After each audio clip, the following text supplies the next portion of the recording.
Coming up, we visit with North Dakota state lawmaker Jayme Davis about her pending legislation and what hurdles stand in the way of Indigenous entrepreneurs. Plus, it's Women's History Month. ICT's first female editor tells us about her story. I'm Aaliyah Chavez. Join us for those interviews plus headlines from the ICT Newscast. This program is made possible by the Corporation for Public Broadcasting, a private corporation funded by the American people.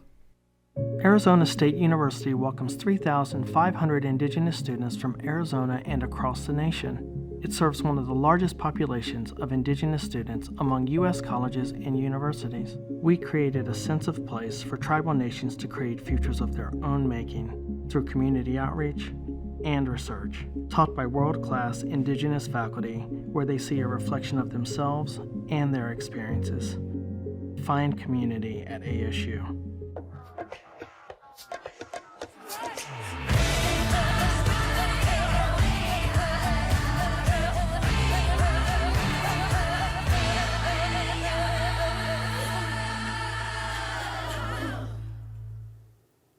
Amarawa Hopa, thank you for joining us.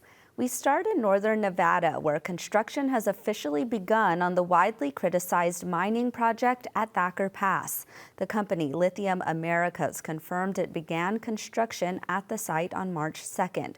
That includes site preparation, geotechnical drilling, and water pipeline development. Jonathan Evans, Lithium Americas president and CEO, called the start of construction a momentous milestone, adding that his company will play a major role in supplying lithium needed for electric vehicles. The construction started after the Ninth Circuit Court of Appeals denied an emergency request from environmentalists and tribal nations to stop the project. Thacker Pass is a sacred site to the tribes of Nevada, with many citing an 1865 massacre that killed 31 Paiute people. Environmental groups also note that the area is home to the sage grouse and other species. The Ninth Circuit is now expected to hear an appeal from these groups in June. Tribal leaders, including Chairman Arlen Melendez of the Reno-Sparks Indian Colony, have expressed major concern over tribal consultation in the years leading up to this project. Through continued efforts to combat the missing and murdered Indigenous peoples crisis, the Not Invisible Act Commission hosted its first in-person session in Washington, D.C. last week. The commission consists of both federal and non-federal members, like tribal leaders, law enforcement officials, and family members of missing and murdered individuals. Beginning this spring, its subcommittees will host in-person field hearings in some of the most affected communities across the country. Those sessions will include panel discussions and a public comment period. Then the results will be included in the Commission's final report to Secretary Deb Haaland. Haaland said this work requires us to face trauma and to visualize a future where our loved ones are safe and our communities have closure. In California, a new proposal could result in land back for a tribal nation. The Diablo Canyon Power Plant sits on 9,000 acres of northern Chumash homelands, and it is set to close soon. Last month, the state's Natural Resources Agency held a public meeting to discuss the future of the area. One proposal currently under consideration would return 4,500 acres to the northern Chumash tribe. Chairwoman Mona Tucker told the Tribune that her tribal nation has been waiting for the opportunity to become the rightful owners of the lands after they were violently removed. It appears some California lawmakers support the idea, with State Senator John Laird saying tribal ownership has many advantages. California's Natural Resources Agency has until March 23rd to submit its final plans to the California State Legislature. An Indigenous woman will lead the newly created Office of Tribal and Native Affairs at the U.S. Treasury Department. Fatima Abbas, who is Haliwa Saponi, is the first to hold the position created by U.S. Treasurer Chief Lynn Malerba. The new director is a licensed attorney. She has worked for the Karuk tribe in California and the Colorado River Indian tribes in Arizona. During her time working with the National Congress of American Indians, she focused on issues of economic development and taxation. In 2021, Abbas was instrumental in working with tribal governments and the Treasury to get $22 billion distributed to communities. The office is expected to work closely with Indigenous nations to address specific needs identified by tribal leaders. Well, the 14th Annual Native Women in Film Festival is happening now, and the event highlights 32 Native women directors. Presented by the Red Nation Celebration Institute, the annual festival leads up to the Oscars. It was founded by Santa Fe actress and producer Joanelle Romero. This year's festival is believed to be the largest representation of Native and Indigenous women filmmakers in the world.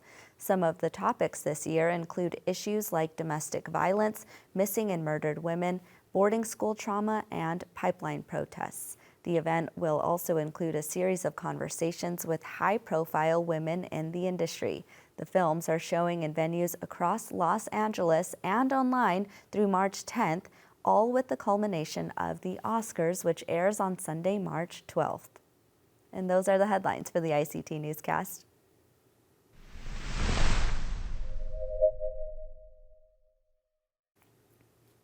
There are proposals in multiple states to protect the hallmark law, the Indian Child Welfare Act. That includes in North Dakota, where a Native state representative has introduced an ICWA bill just in case the U.S. Supreme Court overturns the federal law this summer.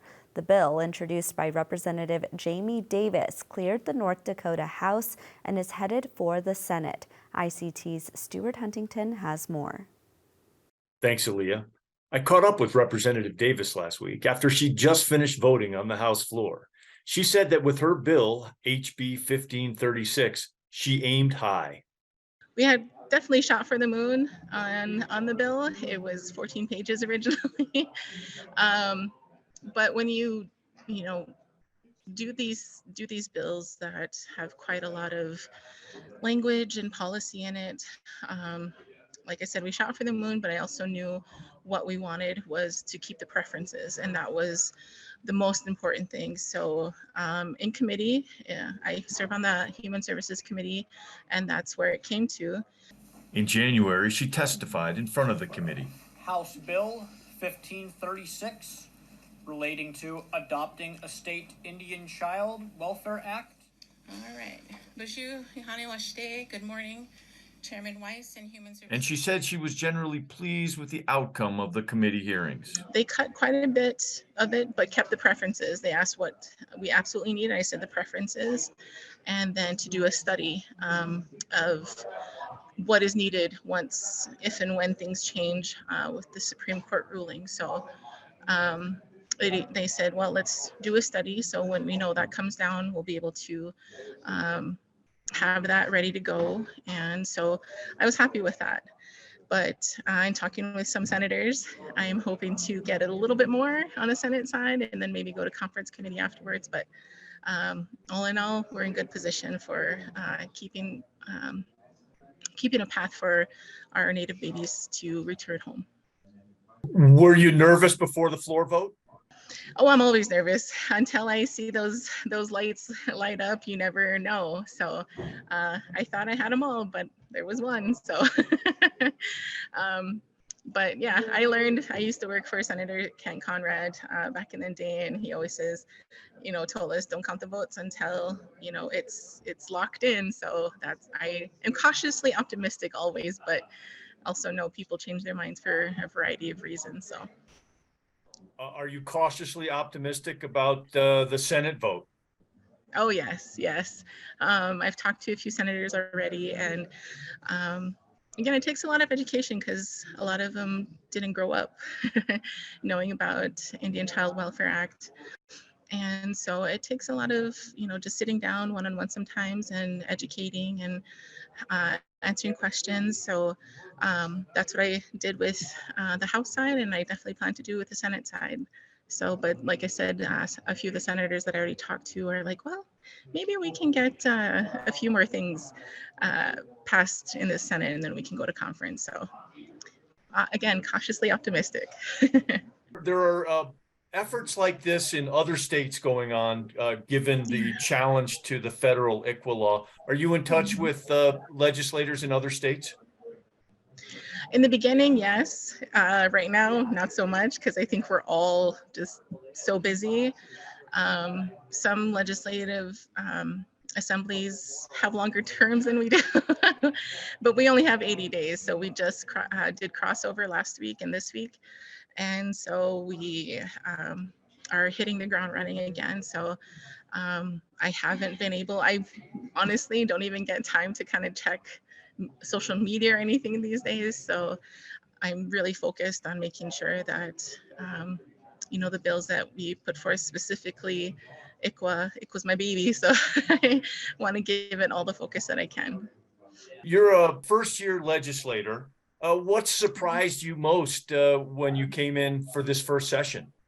They try and tell you how much information. They always say it's a fire hose of information. And I thought, yeah, okay. But yeah, definitely every day I'm learning something new, learning new processes. But at the same time, I was just telling a fellow legislator, I'm like, one of these days I'll get to kind of process everything. But as of right now, it's just, head down, stay focused, do what you can, do what's required of you and your bills. And so far, so good. Are there any other bills in front of the legislature right now that would have an impact on North Dakota tribal communities? If I learned anything in working in policy and procedure and legislative, at the federal level and the state level, Indian country is involved in a little bit of everything across the board, whether it be transportation, infrastructure, things like that. There's funding to be had, and North Dakota right now is in a really good place when it comes to funding. So I'm always looking out to see where, we can be included. So again, just kind of keeping my eyes open, ears, everything to the ground, and seeing where Indian country is being affected, and hopefully, get more representation in there. Representative Davis, thank you so much for joining us today. Oh, thank you for having me. I appreciate the time. Thank you.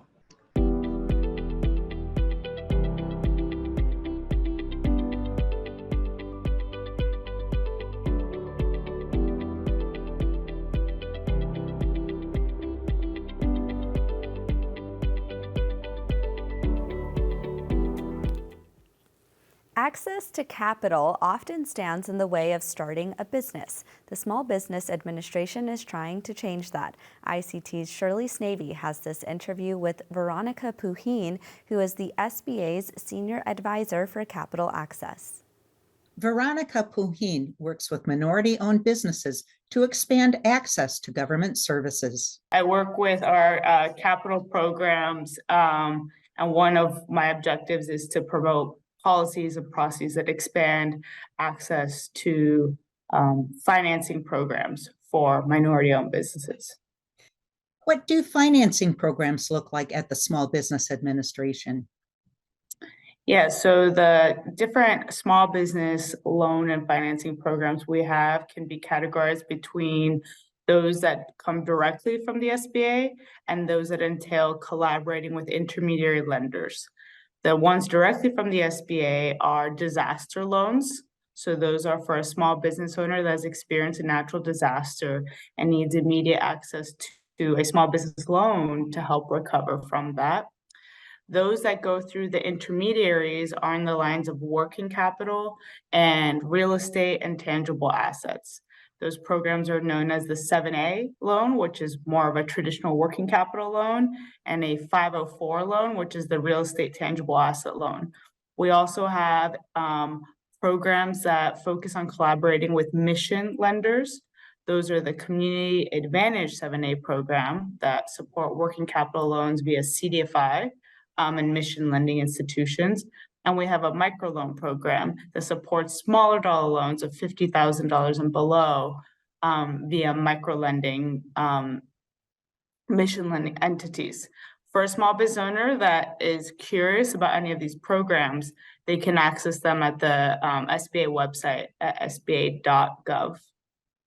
Tell me how the economy is impacting small businesses. So the economy where we're at today, after several years of a lot of challenges for small business owners have had to navigate the pandemic, supply chain pressures, labor pressures, the rental crisis pressures, inflation.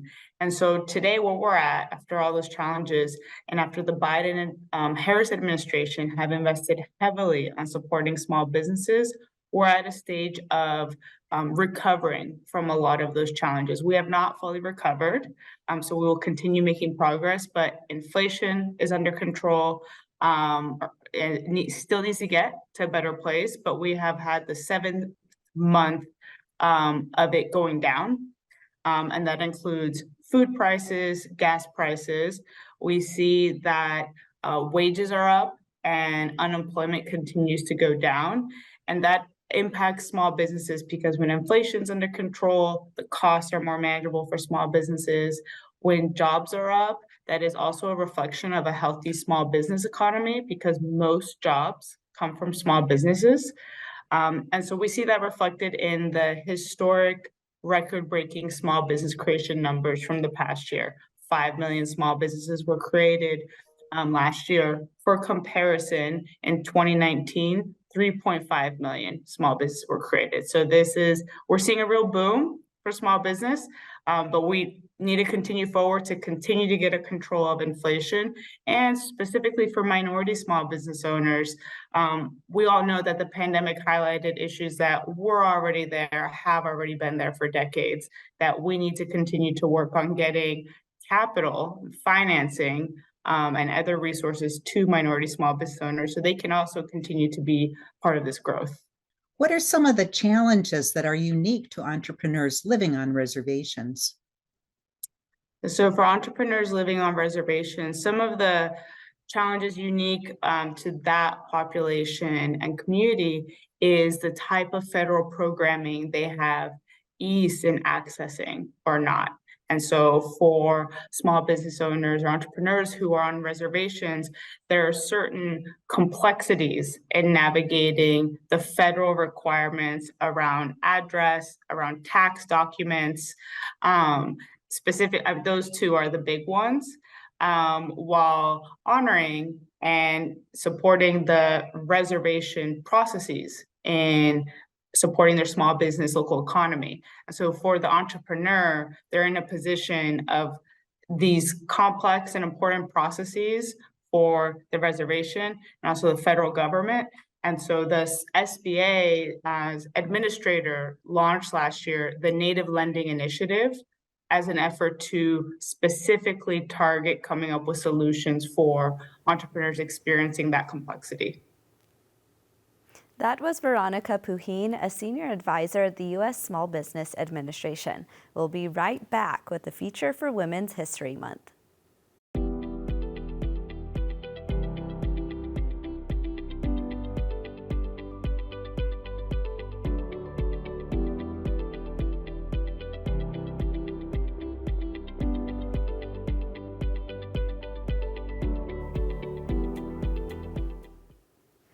Jordan Bennett Begay is the first woman and youngest to be top editor and chief news executive of ICT. Aside from that role, she is also a board member of the Native American Journalists Association.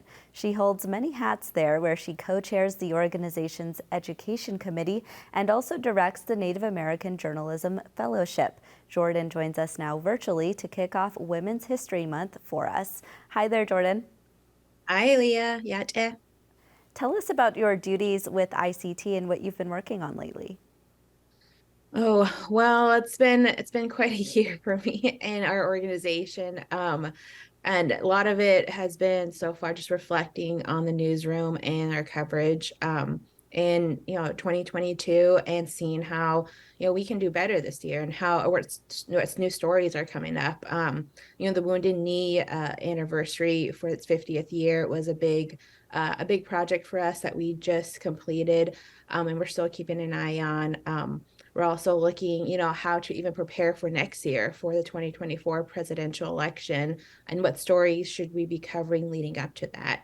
And then as well as building, our newsroom, we have a bureau expansioning happening. So getting all of our ducks in a row there, and building our national internship program so we can start hiring young people. That's fantastic. I want to talk about you being the first woman in your position in ICT's history. What do you think it would have been like for you to see someone like yourself in your position when you first started pursuing journalism? That's a really, really good question. I think it would have been life-changing for me as a kid to know and a woman could be here, and a young, I guess, like visibly Indigenous woman too. I think it makes a really young difference for, of course, representation, and to know that somebody, a matriarch can help change a narrative in that way. It would have made a world of difference, definitely. And I don't know, sometimes I really think about that now. And I've had like a colleague who actually went to my alma mater in Syracuse called me and say something along the lines about, blazing the trail for her, because I was a first Indigenous fellow there at New House in Syracuse University. And I never really thought about it. I just kept going and grinding because I needed to get to school, get a job. And I just kept going. I finally looked up and was here. And I think definitely it would have helped me, as a kid, if I saw, a woman in this position, to kind of unlearn what a leader looks like to me, right? And I feel like it's very ingrained in all of us that when we think of a leader, we think of men, which is kind of opposite of what a lot of Indigenous societies are that are matrilineal, matriarchal. But I think, that is because of a lot of dominant culture. There are a lot of male leaders. But now I think we're in a great time to see that flipping. Jordan, what got you interested in journalism to start with? I always tell people I accidentally fell into journalism. I took a class that I thought was blogging and fun, and it was just a break from all the sciences because I was studying athletic training, which is like sports medicine. And I just kept going with it. My professor at the time, she knew how freaked out I was, and I was about to, withdraw from the class, and she really encouraged me and said she'll help me. And it turned out I loved it. Journalism is, very suitable for my personality. I like hearing about people's stories. I love learning new things every day. I like traveling. I love ideas, and I love connecting the dots and seeing the bigger picture of stories. So it just kind of worked out. And since you've been in this position, how have you seen the industry grow, and where do you see it continuing to go?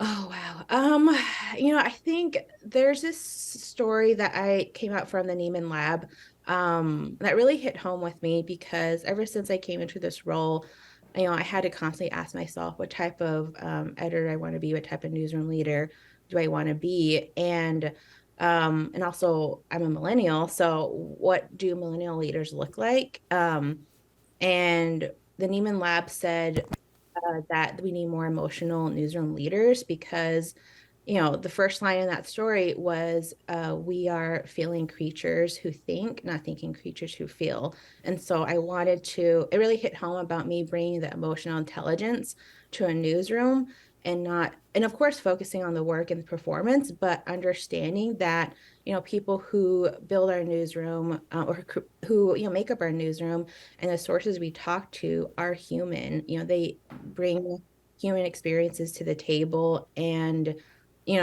making that a huge part of our work is I think that's where the industry is going to be going now, especially since younger people are becoming leaders. And the pandemic really highlighted for us how important our mental and emotional health are right now. Jordan, since you're located there in Washington, D.C., you've had the chance to cover some really fun and important events there. Being a Native woman, maybe talk about, your perspective showing up in spaces like that. Oh, definitely. Immediately comes to mind is I remember I got kicked out of the national park, the Iwo Jima here in Arlington, Virginia. And That was a really interesting experience. And it turns out, National Park reached out and apologized and said they were going to undergo a different, and train their employees better on, public spaces and media meeting spaces. The other experiences, I had a chance to go to the White House several times. So that was really, really fun space to be in, but also a very intimidating space. Because again, like when I walked in there, it's made of mostly, white faces. There are some people of color, but still it just felt very intimidating. But I had to, go into that space knowing that I belong there and that, other Indigenous journalists belong there too. So it's kind of empowering, but intimidating at the same time. Especially being, the nation's capital, I feel like is the epitome of colonialism for, Indigenous people and, everything that's happened in our history. But I've really focused on, just creating community, creating connections here. And that has, made a difference in my experience as a reporter and editor here. Well, Jordan Bennett Begay, the editor of ICT, thank you so much. Yeah, thank you. And that's a slice of our Indigenous world. For all the latest, visit ictnews.org. From all of us in the newsroom, stay safe, my relatives.